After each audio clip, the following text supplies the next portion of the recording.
Welcome back to another session of Visibility CFO Tax and Legal. I'm Andrew Stubbs, the director of our CFO Services and Tax Planning Group. Remember, in these episodes, we try to unpack some of the real challenges our clients face and share creative, actionable solutions that turn confusion into clarity. Today's topic we want to touch on is what the pool of potential buyers of your business, when we boil it down, what they're looking for.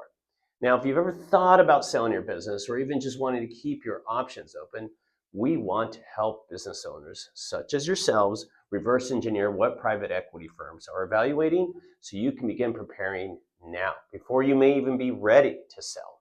Remember, the goal is to position yourselves as a premium investable company, not just a profitable one. Even if you don't want to sell to a PE firm, which is natural, there are a lot of other buyers out there. When you work towards that standard of a PE firm being your potential buyer, you will make your business more profitable now, or for whatever exit you're seeking into the future. So it is definitely worth your while. At a high level, there's 4 things we should consider. So let's just hear they are. The first is the right kind of revenue. The second is the clean and readily available financials that are due diligenceable. Yes, that's a word I made up. We'll talk about it here in a minute. And the third is a strong team beyond the founder. And the fourth is the right legal and tax structure. So let's talk about the first. High revenue doesn't automatically mean high valuation. Most business owners assume that more sales equals higher value. And while revenue matters, PE firms are often more interested in how reliable and scalable your income is. Are your customers diversified? Do you have recurring revenue that is contractual and not just month to month without a commitment?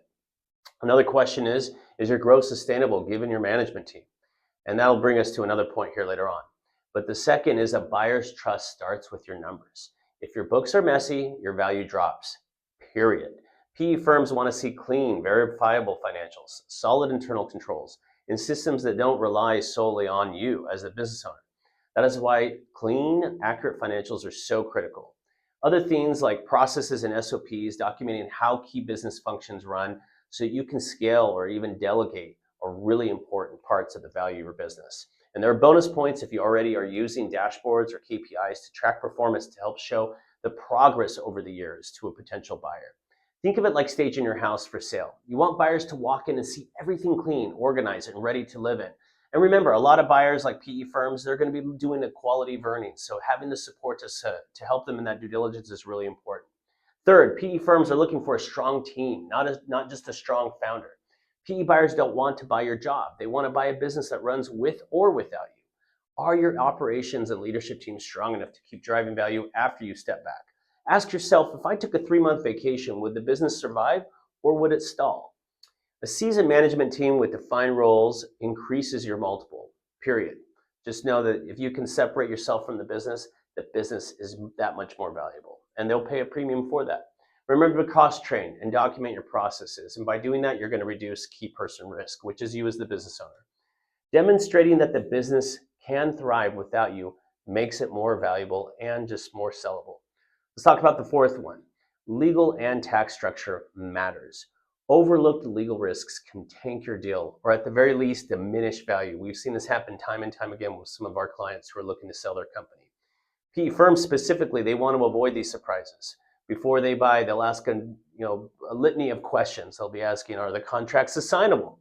Are all vendors, employees, and IP that you have that makes your business valuable, are they properly documented? Do you own your trademarks or are you leasing them? Do you own your domain names? And do you have proprietary systems that make you stand out amongst your competitors?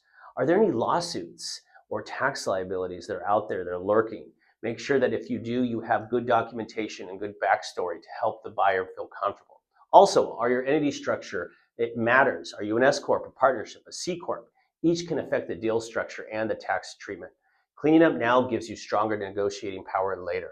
So what can you do? You don't need to be ready to sell tomorrow or to start preparing for today or to start preparing today.